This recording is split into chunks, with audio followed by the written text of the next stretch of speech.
Hi guys, and welcome to another show of Let's Talk About Ice on the couch here tonight, crossing live from the Gold Coast, but we have a very special guest on the couch next to me. Say hello to Angela. Hi. Hi Angela, and Angela runs our Sydney team, so we are so blessed to have her here on the Gold Coast doing some training at head office and going to be taking back a whole heap of ideas and strategies for her team down in Sydney. So if you're in Sydney, guys, we're talking to you. Now is the time to connect with us and put your hand up to volunteer, get involved, okay, in your local team, in your local state, because together we can put the freeze on ice in our nation.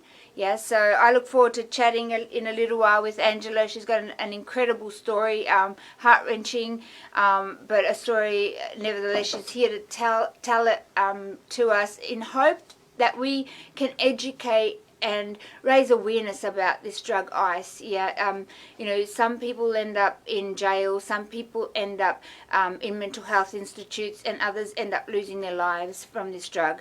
Angela's story is massive, and I really am so blessed to be sitting here and spending time with her this week and being able to understand her journey, because her passion is just, you know, streaming ahead, and really her heart is to not for people to go through what she's been through.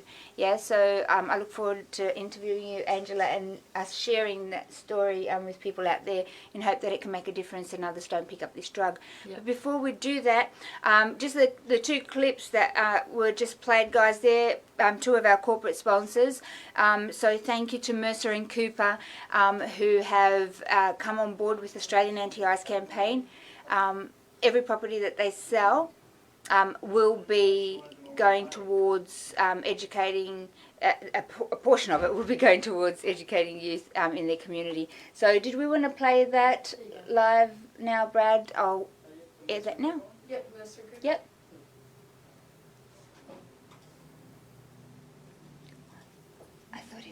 Hi guys, we're here today with Matt and Bernice from Mercer and Cooper. Welcome, guys. Thank you. Thank you. And I hear the slogan is prosperity through property. Is that right? Correct. Yes, that's it. Do you want to tell us a little bit about what you do? Yeah, okay, so we are a property investment advisory firm. So we believe that people who are trying to create a portfolio of investment properties need to do so based on research, maths, economics, and not much emotion. Yep. Unfortunately, most people use emotion when they're buying property. So we try to take that out and allow them to build a portfolio that's likely to outperform. That's awesome. Yeah. So you care for people's outcomes. We do, yeah. Tell us a little bit about why you chose to join Australian Anti-Ice campaign in the fight against ice. Because as a company, we feel like it's our social responsibility to give back to the community, and ARC on the front line, saving people's lives. We've always had a social conscience as Yeah. a business. And once we understood what the Australian Anti-Ice campaign was about, it was fit with us because it's doing a lot of damage out there to the youth of Australia and to the community at large, and so this was something we felt we could give back to. Well, we're really grateful for your support and your unity in the fight against ice, guys. And together we actually achieve more. And our heart is to educate youth against the dangers of this drug. So, you know, in a roundabout fashion, you are helping or directly helping educate youth, because every property that you guys sell or help people purchase, you actually are giving back a percentage back to what we Correct. do. Is that That's right? Absolutely. So people at home, you can actually, you know, speak to somebody that is an expert in their field that can help you purchase a property or put a portfolio together, custom built for you, and you can also help educate your community against the dangers of ice and change the future for tomorrow. Yeah? Yeah. We just wanted to present you with a little certificate to say thank you. Thank you. Thank you Andrea. very much. Thank you. So on our website and on our email signature, there will be a link, there is a link that allows people to donate and also to understand more about us, and if we can help them, then a percentage of that will come to AAIC. That's fantastic. So go to www.mercercooper.com.au. That's awesome. Or you can catch these guys, their webpage on our partners page. You can click on Mercer and Cooper and it'll take you directly to their page. So guys, if you need to purchase a property or you're looking at portfolio, these are the guys to contact because they're directly helping your community. Right, guys, can I share our slogan with you? Yes. It goes, not even once. Can you join me? Yep. Yeah. Not even once.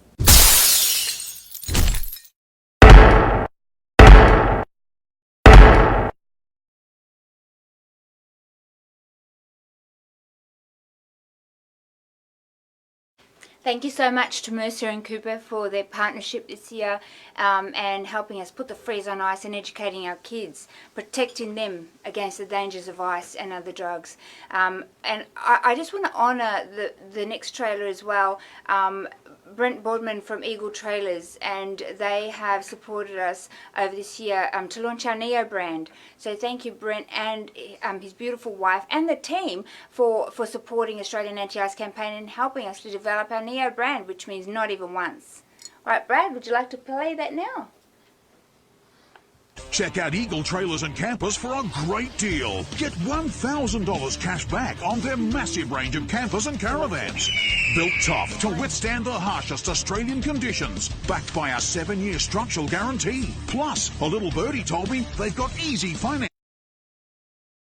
Get your $1,000 cash back at Eagle Trailers and Campers today. Spread your wings, because an eagle can go anywhere. But be quick, offer ends soon. Hello? Oh, I'm back on. Guys, sorry, I didn't realise I was back on. So I just want to honour, I don't want to make this show a commercial show, but I do want to honour those people because they have helped us incredibly to stay afloat, as many others have, and Michael Crandon and Garden Cars, sorry, I've had a mental blank, and all of you out there who have been helping to help us put the freeze on ice. And I just want to honour the Rotaries as well, because they are coming on board for a walk against ice across many different areas around Australia.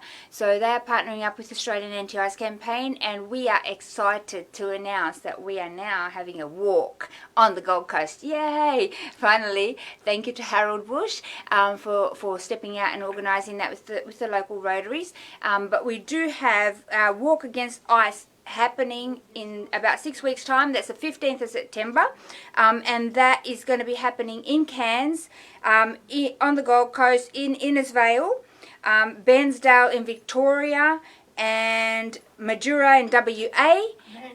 Oh, sorry, Mandurah. Sorry, WA, and also potentially we're looking at New South Wales in Perth, Penrith, Sydney. In Penrith in Sydney. So we are excited to be walking that out, I guess, with the Rotary, and it's an awareness event, guys. We are standing against the drug ice. You can register on our website, which is www.australianantiicecampaign.org.au. Just click onto where it says Walk Against Ice, and then you'll be able to pick which state you're in, and you'll be able to go into register now, and you put your name and details there. It costs $10 to register to walk. All of the proceeds from that walk go towards helping educate our youth on the dangers of ice and other drugs. Okay, so what we do is people with lived experience have been trained to go out and educate our youth from year 7 to 12 against the dangers of ice and other drugs. So we're sticking together. We're making a stance. We're saying no, we don't want it in our community. Please, for your kids, for your community, for the future of our generation, I urge you to get involved. Now that's the 15th of September. Click on there, register. It's not too expensive, $10. Honestly, you pay more for a lunch, and you can get yourself a Neo top. You can purchase one online as well after you register, and then you can share your event on your Facebook get a group of your friends together, make a fun afternoon of it, and at the end of the walk we'll be having a sausage sizzle that the Rotary is going to be putting on, and some entertainment. We're partnering up with a few media partners, some radio stations, and they'll be having music. Here on the Gold Coast we'll be having some entertainment, so it's going to be a real fun afternoon or morning, wherever you are, depending different times in different areas. But please register, because we need your support. Without the community coming together to stand against this, the problem's going to keep increasing, and we're really urging the community to step up. Okay, step up, because the problem's not going to go away. Tomorrow it could be your kids, your grandkids, your loved ones, you know, and you just don't know when it's going to come knocking on your door. So we need to protect them by warning them, exposing it for what it is, and showing them the different ways that ice comes in, and how it's taken, and what's in it, and the long-term effects that it's going to leave one with. So after our youth has had a workshop with us and we've been able to explain all of this, we are convinced by the testimonies coming back from them and the teachers that you know, that's so impactful, that these kids are never going to go down that track. So that's our hope, that's our heart, and you know, by registering and coming on the walk, or your donation, every $10 helps us get in front of another kid. Okay, so without your help we can't do this, and I just urge you to get involved and just get active, you know. Don't leave it for somebody else. Look in the mirror, it starts with you. Okay, so please register, and I look forward to seeing you all there. I will be trying to do a live cross to most areas after the walk, so I just really ask for help here. Okay, together we can do this. So that'll be happening on the 15th of September, and you can get your cap and your Neo t-shirt. I just ripped my stockings. It's got a little Velcro thing at the back. So you can get a cap and a t-shirt and walk along with us. We will be filming on that day with a drone, and that will be going towards a commercial for Australian Anti-Ice campaign. So we look forward to seeing you there. Angela, thank you so much, not only for coming on the show, but for coming to head office, and you know, you've got on a plane yourself. Guys, this is not funded, this is not staged, this is as real as it gets. You know, Angela has her story, and she's going to share that in a minute, and it's incredibly, I've heard a lot of stories, but man, this goes deeper than deep.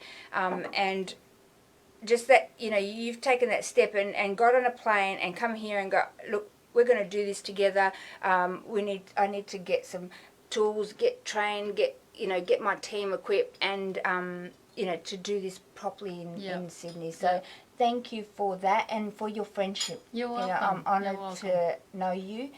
You've touched our lives, and all of the office staff here, they've just grown to love you over this last few days.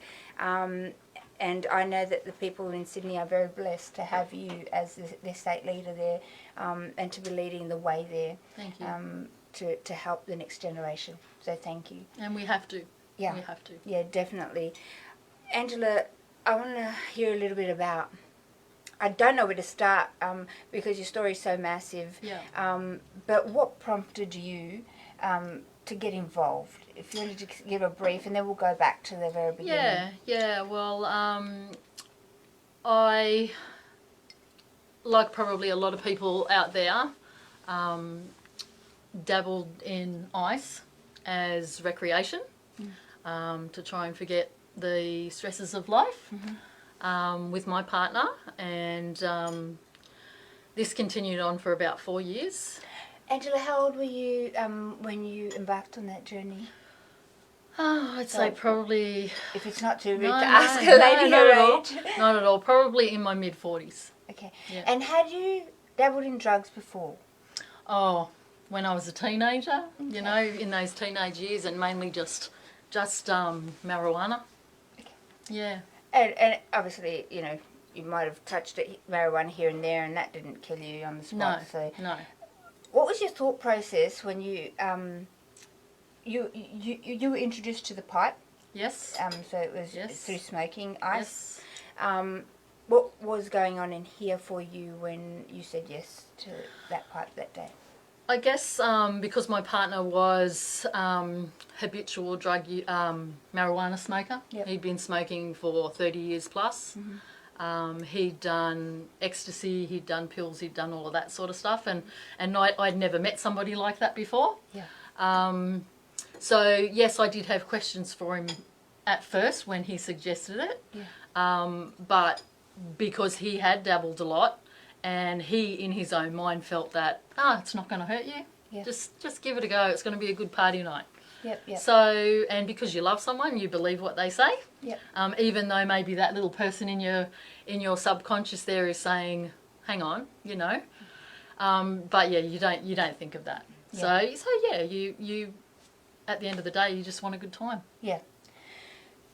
So, you said yes that first night. Was it a night that you first used it? Yep. And what happened? Wow. That first night, I mean, I guess one of the things that really draws you in with this drug is the euphoria that you get from it. Yep. So if you're someone that's been struggling with life, you've come out of bad relationships, maybe relationships that were very domineering, and you felt like you've been trapped for such a long time, which was in my case, and then all of a sudden to have all this freedom and no one to tell you what to do. This type of thing, it's fun. Yeah. It's fun, and you don't think past that other than it's fun. Yeah. How long did the fun last for, Angela? Well, I guess the fun, because only started because I had to go to work, I had to pay bills, I had to keep my responsibility. So that was always in the back of my mind, probably like a lot of people who first start with this. Yep. So it was maybe a once a month treat that we would look forward to once a month. But then that became, because those endorphins were so great. Yep. And you know, after like partying for days on end, and then sleeping for days on end, Yeah. that you wanted it more. Yes. And you don't realise you're wanting it more. Yes. And then it became fortnightly, and then weekly, and then probably the last 12 months, nearly daily. How long were you using for? Probably a 4 years from start to finish. Tell me about the because with it, what goes up must come down. Yes. So we're talking about the euphoria, and we do this in school as well. We're not going to lie to the kids. No. Yep, it's the highest high you're ever going to get. But let me guarantee you that it comes along with the lowest low you're ever going to get also. And you So pay the price. Tell me about that, Angela. What was that? What was the coming down like? What was the low? What was the counter part to the high? You get a little clippet of this low. Yep. All the way through. So when you might have come down the first couple of times, the low was that you were tired and that you were a bit scattered in the head. Yep. But as time progressed, there were the mood changes. Yeah. There were the personality changes. And obviously, the more you took the drug, the more you didn't realise these personality changes were happening. Yeah. I guess it was happening for me, but I didn't see it. Yeah. I could see it with my partner a whole lot more. His thought process on it.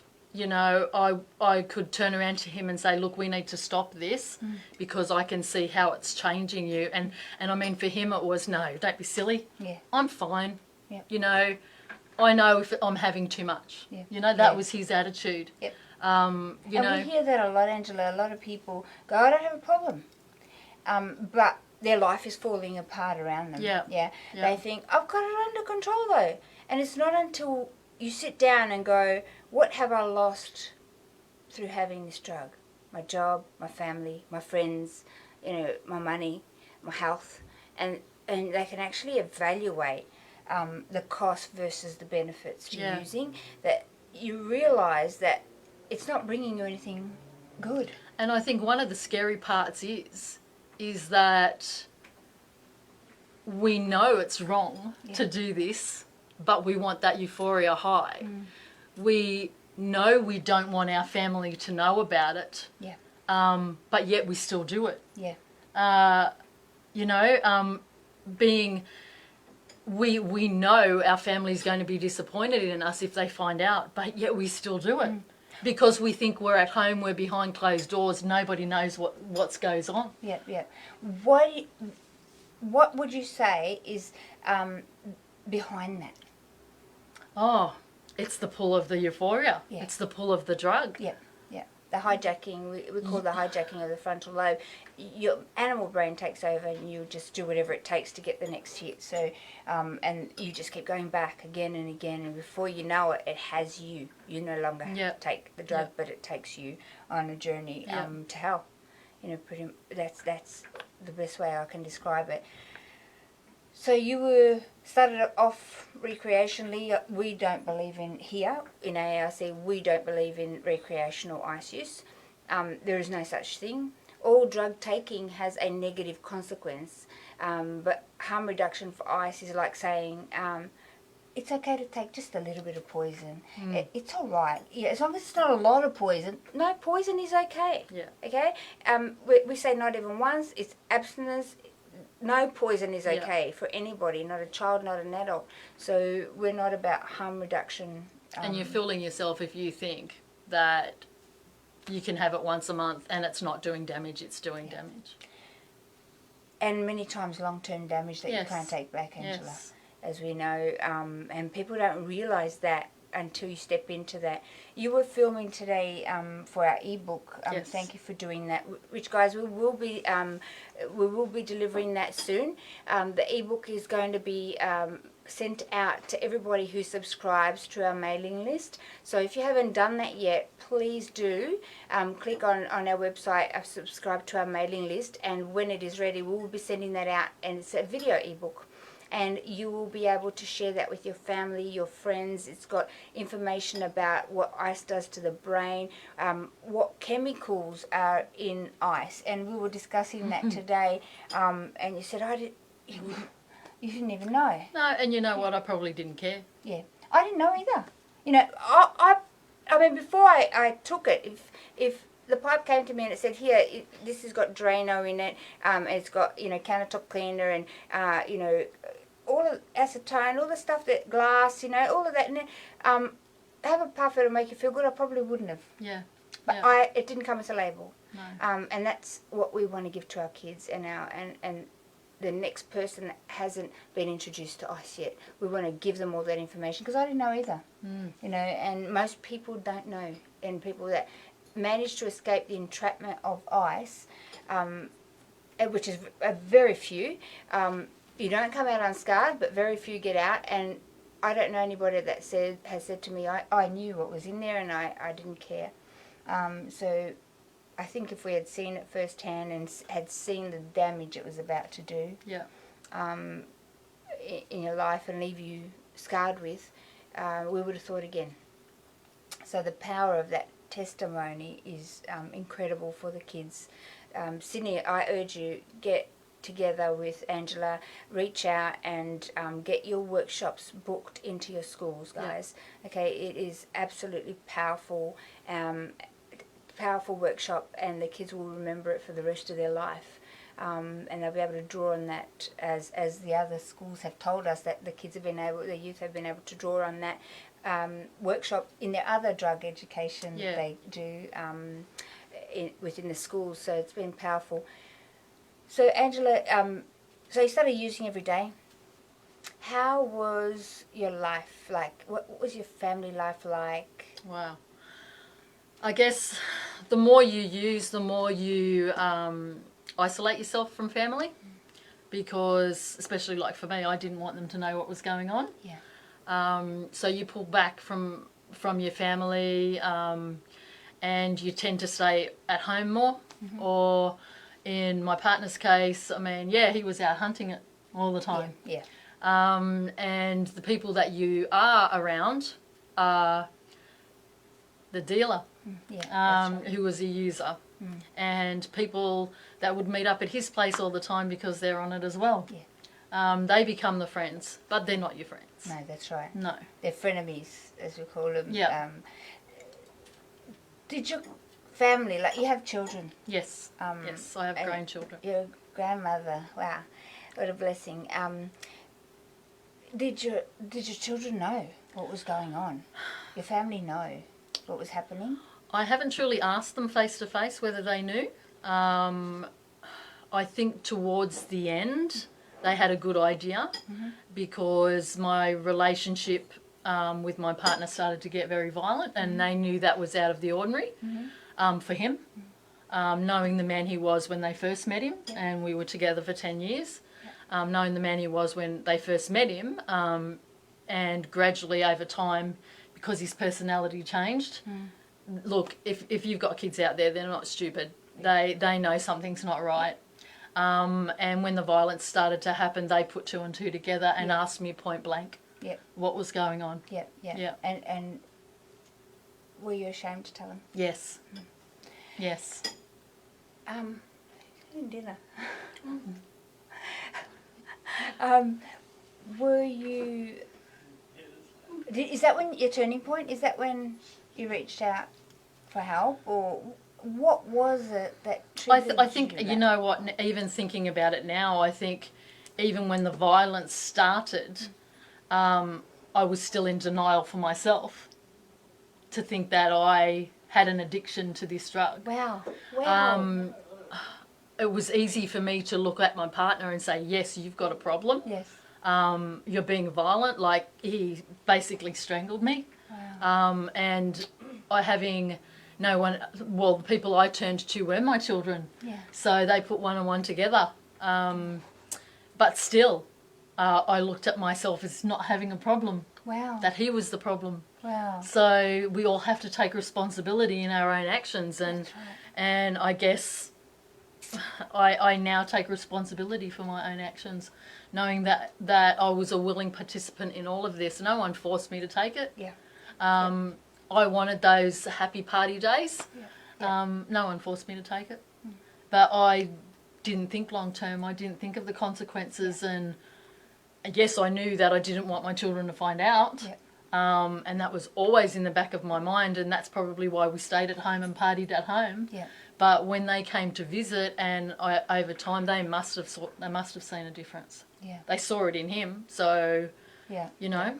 So the man that you loved very quickly became violent. Yes. And, you know, was hurting you. And you didn't want to leave because you needed that, you know, that drug. You needed the, you didn't know how to, or what?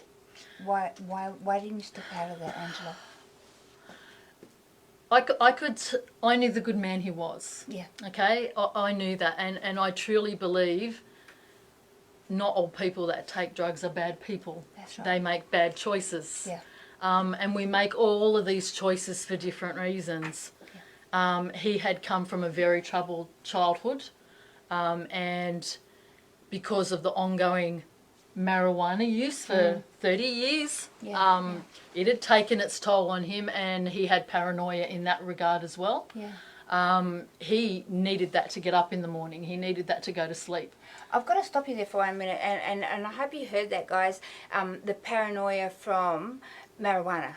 Okay, and this is what we talk about in, you know, in classrooms.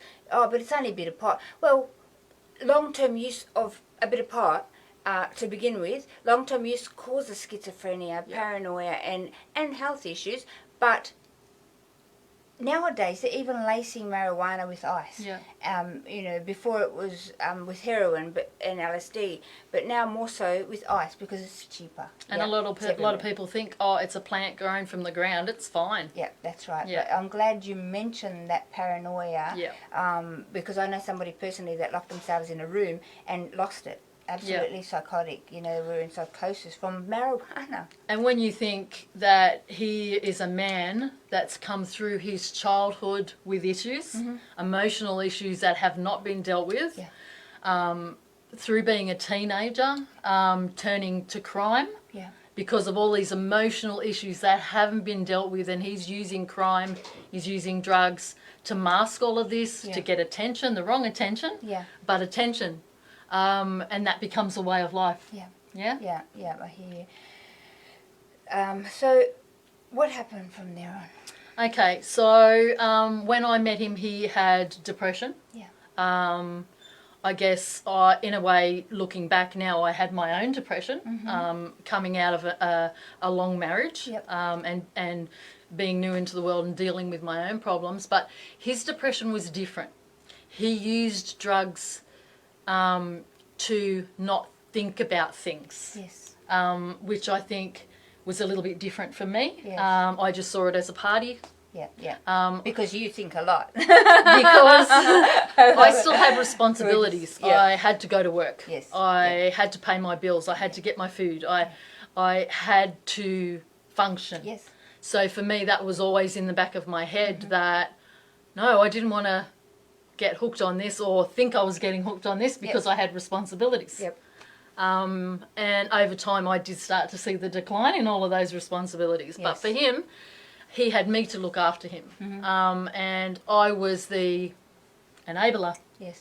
And looking back, that's really hard to accept as well. Because, I mean, ultimately he took his life, and for 10 years I was the enabler. Yeah. 10 years I went to work and allowed him to go out looking for drugs, to come home and party with him with the drugs. Maybe not as much as him. But you couldn't see where that was heading. No. You know, No. and because you were using as well. Yep. So it inhibits a person from using logic, rational decisions and being able to see things for whatever it is, because the midbrain takes over. But I the didn't frontal think I had a lobe. problem because That's right. I wasn't using as much as him. Yes, yeah. So ultimately, at the end, you said he lost his life. He took his life. He took yes. his life. Yes. And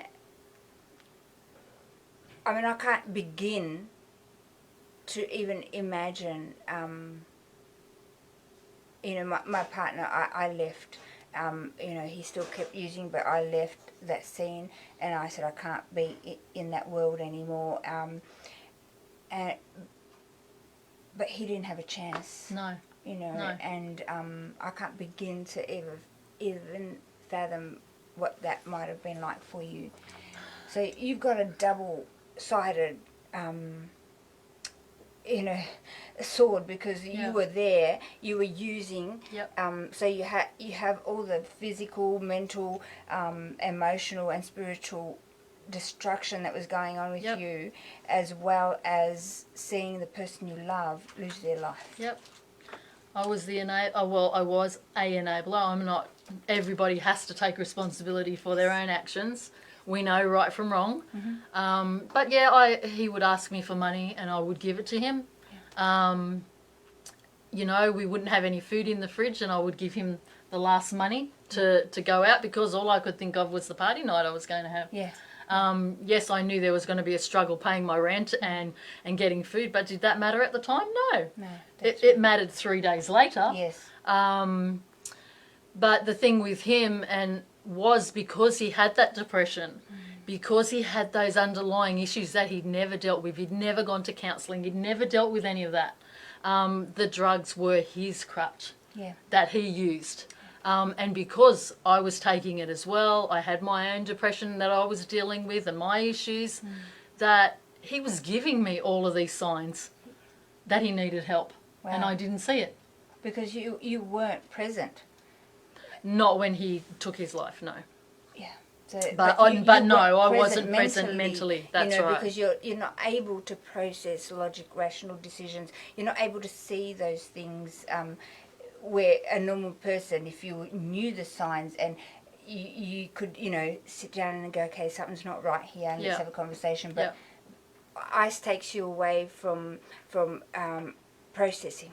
Yeah, in the frontal lobe of your brain. So you're not able to see things for what they really are, and to process what's going on around you in a logic, rational way. So how could you have made those... The thing is, when I look back now, there was so many times his moods were up and down. And the moods were paranoia, psychosis even, thinking there were mice under the floor. And he would go all the way around the house thinking there were mice under the floor. He even got out a circular saw and cut holes in the floor. Wow. I could not stop him from doing this. Wow. Basically, all I could do was wait until he'd had enough, take the weapon off of him, Yep. and write it out. Yep. But it wasn't until later on that I realised what was going on. Yeah. At the time, I didn't realise. I actually thought it was funny. Yes. Because when you're high, you think this is funny. Yeah. But it wasn't until back now I can look in hindsight and know that he was going through a psychotic episode. Yeah. Yeah, That's and scary. even things like, because there were so many underlying childhood issues that weren't dealt with, didn't go to counselling, didn't deal with them. There were days where he would make strange comments, like, I'm going to kill these people. That was the way he was thinking, and the amount of emotion that was inside of him over something that might have been minor. Yeah. You know, a minor issue. Yeah. That should have been dealt with. This was how he was dealing with it in his head. And I would look at him and say, don't say things like that. That's not very nice. But realistically, if I'd have been picking up on the signals, they would have been a big signal to say, hey, something is not right here. Yeah. If you've got a loved one out there saying that they want to hurt people, and their moods 1 minute are up like this and down like that, they need help. Yeah. Yeah, that's right. Yeah. You weren't around when your partner took his life. No. And I'm going to get into some questions Yeah. now that most people don't ask, okay? Yep. But I'm sure everybody's thinking it, Yep. because I'm thinking it. I haven't been through that, and God forbid, I never will. Yep. And thank you for opening up, because I know it must hurt. So, did he OD? No, he hung himself. And Angela, how did you process that, my friend? I think for a long time I was numb. Yeah. It still seemed surreal. Because in probably the month before he took his life, he was very violent, and he tried to strangle me. And I had gone to my children, and they had just basically given me an ultimatum. Look, Mum, if you stay there, you've lost us. And to me, that was everything. Yeah. You know, that was my worst nightmare. The one thing that I never ever wanted to happen was happening. Yes. Even though I still loved him, I still knew the good man that was under there. Yeah. And at the end of the day, I had to look after myself. Yeah. I had to, because I was scared. I was scared of him. Yeah. Even though I loved him, I was scared of him. Yeah. I didn't trust him. Yeah. I didn't know where his mood was going to be from one day to the next. So I had made the decision to leave. Yeah. I had made the decision to go and get an AVO in regards to the violence. And on that day I had told him too, I had said, look, I had given him an ultimatum because he said, you know, come back. And there was part of me that still wanted to. I loved him. Yeah. But I'd given him the ultimatum to say, look, you need counselling, you need help, you need to stop the drugs, you need to get off these drugs. And he said no. He said no. Yeah. In hindsight now, I can look back and know that where his head was, Yeah. he wasn't him anymore. I No. think for at least the last 6 months, he wasn't him. And that's what ICE does. It takes away that person still in there, but it's almost like, I look at it like the person's possessed Yeah. by this drug, you know, and that person that you knew is in that body Yeah. somewhere, but there's just so many demons that Yeah. have come on top of him to strangle him, and you don't no longer see the person, Yeah. but you see this horrific, angry, violent manifestation that comes out. And for your safety, I thank God that you stepped away. You know? And I think what you've got to realise too, when people are taking this drug, he had other medical issues that he should have been taking antidepressants. Yes. He should have been taking other pills, but because it had taken over his brain, Yeah. he felt, I'm fine. Yep. I don't need this medication anymore. Yeah. So he'd stopped all of this medication, which in itself caused aggression. Yeah. It caused all of these other side effects Yes. to come out, and it all just compounded. Yeah. I called him, I'd spoke to him that morning and said I was going to get the AVO. And by the time I'd been to the police station, the police went out to the house to serve him with the AVO. That was when he hung himself. Wow. Yeah. How old was he, Angela? He was 49. Wow. 49. 49 years young. Yes. And, you know, the only way that he could end that horrific journey was to end his life. Yeah. And, guys, we're sharing this today because this is where ice leads you. Yes. Yeah. And if you escape, like Angela has, and a few of us have, you are totally blessed. You're not out unscarred. You know, the memory of that, And the guilt that follows.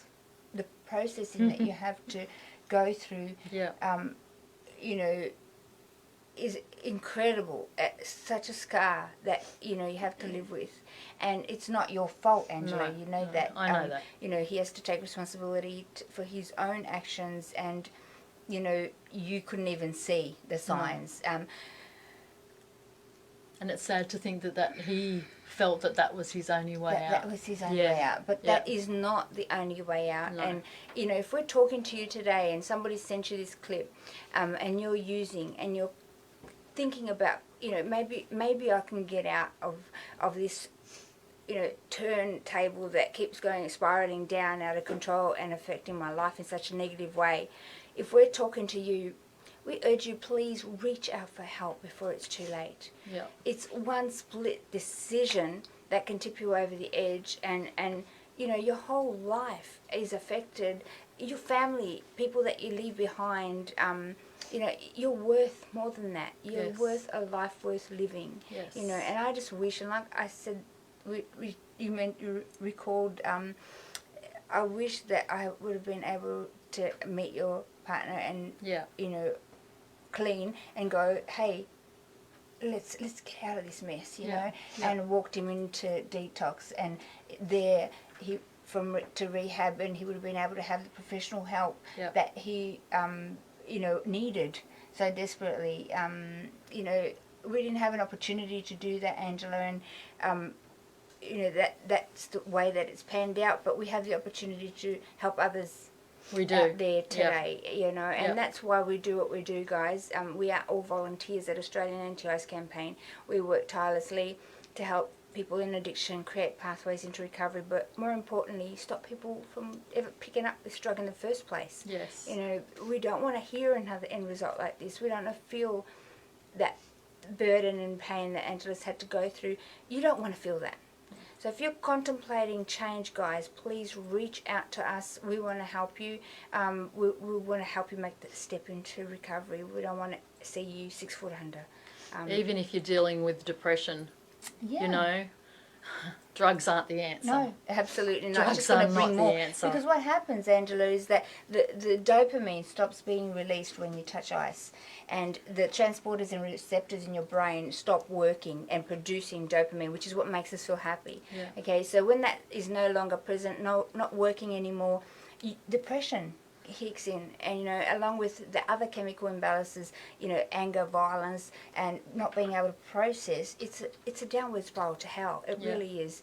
And you know, depression has risen in our society dramatically. Mental health has risen. Homelessness has risen. Domestic violence has risen. This is all a side effect of the ice rise. Yes. And if people could just see it for what it is, you know, 480% increase in methamphetamine found in our wastewater in 6 years. Another 17% spike from January to April on top of that. The problem's not going away. What we're doing in our society is not working, guys. We need to do something radically different. Okay, so please, join us. You know, join the army. Let's stick together and make that change, you know, for our community, for the next generation. Yeah. Yeah. Angela, from that, how did you get yourself clean? Because I would imagine, like, you know, having been in addiction myself, that would have triggered me to pick up a pipe and just want to, like, you know, get out of this world, you know, not being able to For cope. me, the act of violence was the end for me. Yeah. Because I had come out of a violent relationship before. Yeah. And that was it for me. I once that violence happened, that was my wake up call. Okay. So that was about a month before he took his life. Wow. Yeah. So that was probably my wake up call. And did you go to rehab? Nothing. What steps did you take to work through it? I think when you have a suicide, Yeah. and, you don't need anything else. and it's the person that you love, no matter what you've been through, that's your wake up call. I knew ice was the final chapter Yeah. Yeah. in this. Yeah. There's no way I was going back to that. And once, I mean, obviously by the time he took his life, everything was out in the open. Yeah. The flow-on effect from that is enormous. Yeah. Your family know, your children know, everybody at the funeral knows. Yeah. You can't hide your head in the sand anymore. Yeah. So I guess I kept myself to myself for a while, to try and process everything. Yeah. Wow. And from that you went on to do some training. Tell us about what you went on to do. So I guess 12 months after he passed was when I saw you on A Current Affair, and that was a real light globe moment for me, because the things that you said in regards to how it affects the brain just made so much sense. Yeah. And it was funny, whether it was God's help, but I think it was about the week before your show, there was a documentary on the ABC on habitual marijuana use and how it causes psychosis. Yep. And I just sat there and listened to both you and that show, Yeah. and it just linked all the dots. Yeah. And it made so much sense in that this had been going on for a long time, but his ice use just took him over the edge. Yes. It was the final straw. So I decided, okay, I can crawl into a hole, I can feel sorry for myself, I could have picked up the pipe again Yeah. and said, I don't want to deal with this, I don't want to think about this.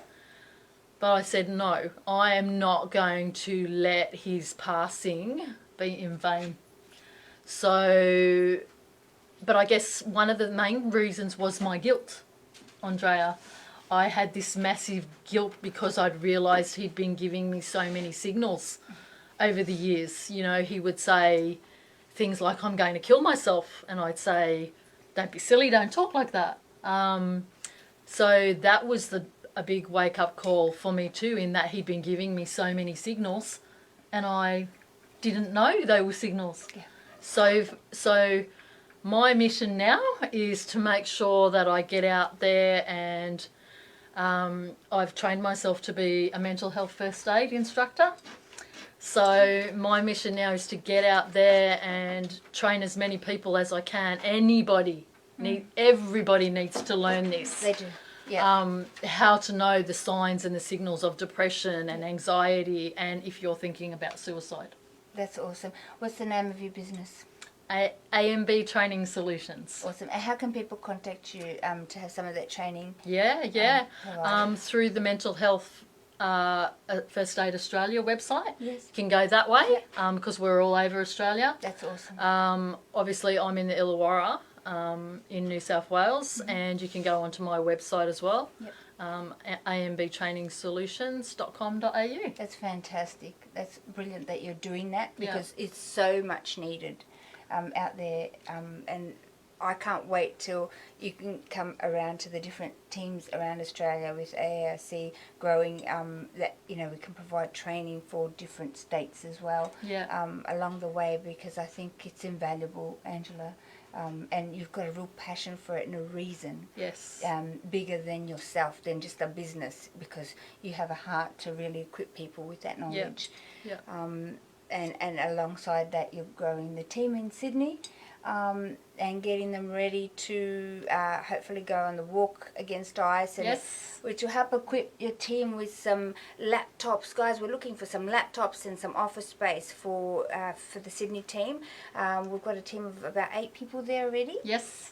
We We need more though. Yeah, we need more volunteers, and we look forward to. I look forward to coming down there and doing our some fundraiser. training. Tell us about the fundraiser. We are having a fundraiser. It's called Comedy for a Cause on the 26th of October at Club on East in Sutherland. So come along. Big fun night. That's and awesome. all the proceeds will go to Sydney AAIC. Yeah. Yep. And you can hop onto our Facebook. You'll find the event there, and you can click on the Comedy for a Cause, and you can purchase your tickets. Sure It can. tells you how to Yep. purchase your tickets. Yep. Actually, one of my good friends, Joe White, he travels all over Australia and internationally, and he's a comedian. He's very funny. He came to the Gala Ball in Melbourne, and he performed there. And he lives in Perth, and he's going on Australia's Got Talent at the moment.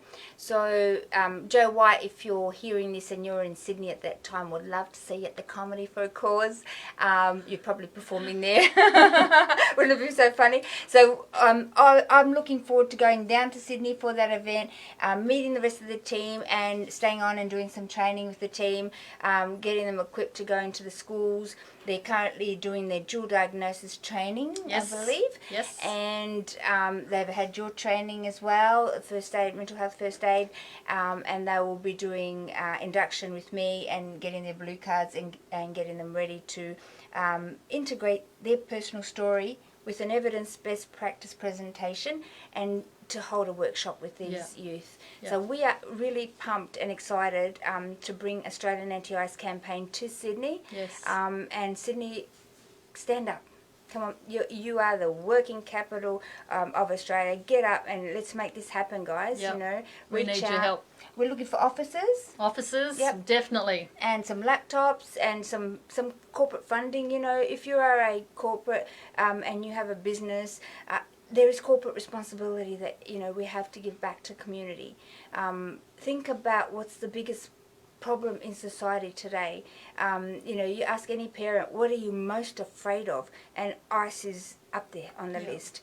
It continues to rise. It's a matter of time before your son, daughter, niece, nephew, Don't put your head in the sand. No. It's everywhere. And it's even everywhere. when you think that it's not going to impact you or your family, I'm single, it doesn't impact me, really? Do you know that a lot of your taxpayers' money is going to this cause anyway, to be reactive to the cause, because it's going to more policing and more mental health. They hired 200 new, I think it was 200 child safety workers, was Yeah. it 200? Yep. It is in Queensland, to take on the 264 unborn meth babies that are coming this year. And it's like, really? Like, your taxpayers' money is going to that. Security upping in the hospitals, Yeah. in the schools. You're still paying for it. Not to mention the lack of safety in your streets. So if you don't think that it's affecting you, wait until you come face to face with somebody in full psychosis and in addiction, and they're not able to control their processing, and they can hurt you or your family members. And the police and paramedics that are having to deal with this on Yeah. a daily basis. That is absolutely right, and they are being hurt, Yes. physically and emotionally from this. So it is a society. It's a massive international problem, world problem. Methamphetamine, and Australia is the highest ice capita in the world. Yeah, so we've got to do something, Australia. We urge you, join the army, join the AARC army, and help us put the freeze on ice. Okay, you can click onto a link on our Facebook, and it's got join the army. Click on there, put your name down, join the army, help us make a difference. Every $10 helps us educate one child. There's a petition when you join the army, and we will send you out an ebook as soon as it's complete that you can share with your loved ones and your friends, and understand what ICE is, what it does, and the dangers of it long term as well. Do we have any questions at this point? Guys, if you have any questions, please post them up. Angela will be online and she'll be happy to answer any questions. If you're interested in the mental health first aid course that she holds, please reach out. Get your group, your community, your family, your friends, grab a group of you, go and do it, please. You know, it will equip you with lifelong skills. Yes. And also the team that are starting, get behind them, guys. We need your help. We are unfunded and we don't have staff as such, yeah, but we need volunteers to come on board. So we're looking forward to we're looking forward to having the team there kick off. And you guys have already started some work, but you'll be seeing them in shopping centres and in some MacArthur markets. Square, we've been there, the Shire Farmers Market on the 24th of August. Awesome. So keep an eye out on our Facebook page, guys. We do post these things up. Support the team, because you know they are doing this because of love. Yeah, it's because they care. It's not for money. It's because they want to make a difference. So please support them. Get behind them. You know, if you can't get involved, you're too busy, you know, with your life, and you can't get involved. At least support them. At least encourage them, okay? But connect people with them so that they can get the job done. Yeah. Schools. Everybody knows a school. You know, go and talk to your school. So please get involved. Angela, before we go, any last minute messages right down the barrel, because we have families out there watching. We have, you know, people that are using drugs. We have, you know, families that are hurting because their loved ones are impacted by ICE. Get help. Get help. Ring us. Talk to us. We're lived experience. Go to your doctor. Talk to your doctor, but talk about it. Talk about it, that's right. Don't do this alone. You can't do it alone. Yeah, that's a really good message. You can reach out to us on Facebook in a private message, and we'll get in touch with you. Or you can call us on 1-800-NO-TO-ICE, NOTOICE. The numbers will actually be listed below. Or send us an email off our webpage, which is www.australianantiicecampaign.org.au. There's a contact us page there. We're here to help, guys, so please reach out. Don't do it alone. Angela, shall we show them now? Not even one symbol. Let's go. Guys, not even once. And stay tuned for this video clip that we're ending. It's about the gala. Hey guys, how you doing tonight? Andrea, Hayden. We're here, part of the ARC team, and we are here to tell you about the amazing event that's about to take place. We are in the venue, Destination Cafe. We are so excited and pumped because we're going to have an amazing evening here. We've got music, we have testimonies, we're going to have canapes. Tell us about it, Hayden. Yeah, guys, so we're going to be here on the 23rd of August. What time? From 7 till 10. Awesome. Yeah, we're going to have amazing artists. We're going to have live music. There's going to be food, storytelling, you know, you name it, it's going to be here, guys. We might even have an entertainer here, which would be pretty exciting. Yeah. So, yeah, look, anything can happen. Definitely, yeah. Just make sure you get your tickets. You can just jump on AIC's page, or, you know, we're sending an email out, so yeah, make sure you guys book in for your. Love to see you all there. Yeah, hop onto our event page, please, and click on purchase your ticket. Come down, help the cause, guys. You know what we're doing with the fundraising from that. We will be making a commercial to raise awareness about the dangers of ICE and to promote that to our youth. Yeah, so please, we need your support. We are an unfunded charity. Our message out there is NEO, not even once, and this is a NEO event to help our NEO workshops and get out into the schools as well. So guys, I just want you to meet the people that are behind this amazing cafe. Welcome to Kip and Lynn. Hi. And Guys, thank you so much for helping us raise awareness and have this event. It is really an honour to meet you both, and you care about your community. And this is why you're doing this. And you have some grandkids, you were telling me before. You want to help protect your grandkids. Absolutely. This is the best idea ever. And this is what we're about, guys. We're here to help protect your kids, and this is why we're doing what we're doing. We're all volunteers. We urge you to get on board, get your ticket, and we'll see you on the night. We look forward to doing that. Any last minute? Yeah, look, guys, just Neo. It's not even one. Not even so one. Our story is just all about not even one. So make sure you guys come. Yep. Bring your stories. You're gonna hear some amazing, incredible, inspiring stories, and just always teach your kids not even once. And where is the event? Destination Cafe, Daisy Hill. Daisy Hill. And before we go, what's our message? So not even once. See you there. See you guys.